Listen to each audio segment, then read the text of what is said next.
আসসালামু আলাইকুম বন্ধুরা, আপনারা সবাই কেমন আছেন?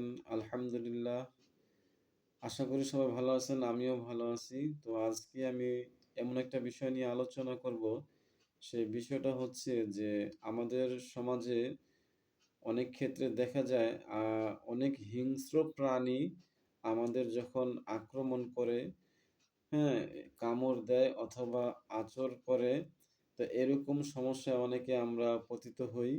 তো এই ধরনের হিংস্র প্রাণীর আক্রমণ থেকে তাদের যে আক্রমণে আমাদের শরীরে একটা বিষ চলে আসে, হ্যাঁ? বা অন্য কোনো সমস্যা দেখা দেয়, ক্ষতি হওয়ার আশঙ্কা থাকে। যেমন কুকুরের কামড়ে আমাদের ক্ষতি হওয়ার সম্ভাবনা থাকে। যেকোনো বিষাক্ত সাপের দংশনে আমাদের ক্ষতি হওয়ার আশঙ্কা থাকে। এরকম বিষাক্ত যত প্রাণী আছে, সেই প্রাণীগুলির আক্রমণে আমাদের বিভিন্ন সমস্যা দেখা দেয়। তো এই সমস্যাগুলি কিভাবে কোরআনিক তদবিরের নিয়মে দূরীভূত করবেন, কিভাবে এই ক্ষতিগুলি থেকে আল্লাহ তাআলা আমাদেরকে হেফাজত করবেন কোরআনিক তদবিরের মাধ্যমে, সেটাই আমি বলে দিব। যে ভিডিওটা স্কিপ না করে সম্পূর্ণ দেখেন, ইনশাআল্লাহ আমি আশা করি আপনিও এই এই ধরনের ক্ষতি থেকে আল্লাহ তাআলা আপনাকে মুক্তি দান করবেন। যদি মনে করেন যে কোনো বিষাক্ত প্রাণী বা হিংস্র প্রাণী আপনাকে ক্ষতি করেছে বা আঁচড় দিয়েছে অথবা আপনাকে কামড় দিয়েছে, সেক্ষেত্রে আপনার শরীরে বিভিন্ন সমস্যা দেখা দিতে পারে। জ্বালাপোড়া বা কষ্ট হতে পারে অথবা অ্যা রক্তের সমস্যা দেখা দিতে পারে। তো সেক্ষেত্রে আমরা কি করব? যদি পবিত্র কোরআনের প্রতি আপনার বিশ্বাস থাকে তাহলে আপনি এই নিয়মটি করবেন। আর যদি কারো বিশ্বাস না থাকে যে না, এই ভালো হতেও পারে, নাও হতে পারে কোরআনিক তদবিরের মাধ্যমে, তাহলে সেই ব্যক্তি এটা করবেন না। তো আমি বলবো ওই মুহূর্তে আপনি অল্প একটু লবণ নিবেন হাতে। লবণ নেওয়ার পরে আউযু বিল্লাহ এবং বিসমিল্লাহ পাঠ পাঠ করবেন।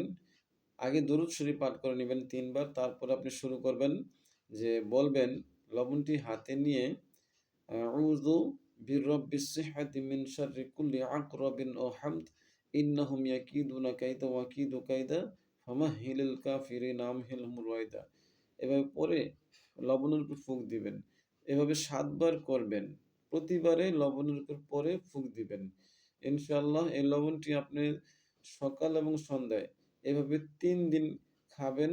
তাহলে ওই যত বড় হিংস্র প্রাণীর আক্র এই ক্ষতি হোক বা আঁচড় দিয়েছে, আপনাকে কামড় দিয়েছে, ওই হিংস্র প্রাণীর বিষ আপনার শরীরে কোনো কাজই করতে পারবে না, কোনো ক্ষতিই করতে পারবে না।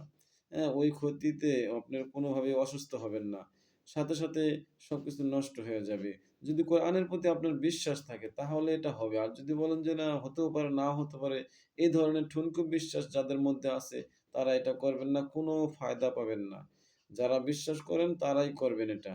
হ্যাঁ, তাহলে যত মানে বিষাক্ত বিষ হোক, তাহলে আপনার শরীরে কোনো কিছুই ক্ষতি করতে পারবে না। ইনশাআল্লাহ আপনারা এই নিয়মটা পালন করবেন। আমি দোয়াটি আবার বলে দিচ্ছি। কোরআনের একটা আয়াত আছে, সেটা হচ্ছে যে আউযু বিরাব্বিস সিহহাতি মিন শাররি কুল্লি আকরাবিন ওয়া হামদ ইন্নাহুম ইয়াকিদুনা কাইদা ওয়া আকিদু কাইদা ফামাহহিলিল কাফিরিনা আমহিলহুম রুয়াইদা। এভাবে পড়ে লবণের উপর ফুঁক দিবেন। ৭ বার পরে ৭ বার ফু দিবেন। এই লবণটি ৩ দিন পর্যন্ত সকাল সন্ধ্যা খেলে আপনার ওই হিংস্র প্রাণীর যত বড় বিষ হোক আপনার শরীরে, সেই বিষ কোনো বিষ সাথে, সাথে নষ্ট হয়ে যাবে এবং কোনো ক্ষতি আপনার হবে না। তাহলে এভাবে এই নিয়মটা আপনারা পালন করবেন। ইনশাআল্লাহুল আজিজ। আমি আল্লাহর কাছে আশাবাদী কোনো প্রকার আপনার শরীরে কোনো ক্ষতি হবে না। তো এই নিয়মটা সবাই পালন করবেন। আসসালামু আলাইকুম ওয়া রাহমাতুল্লাহ।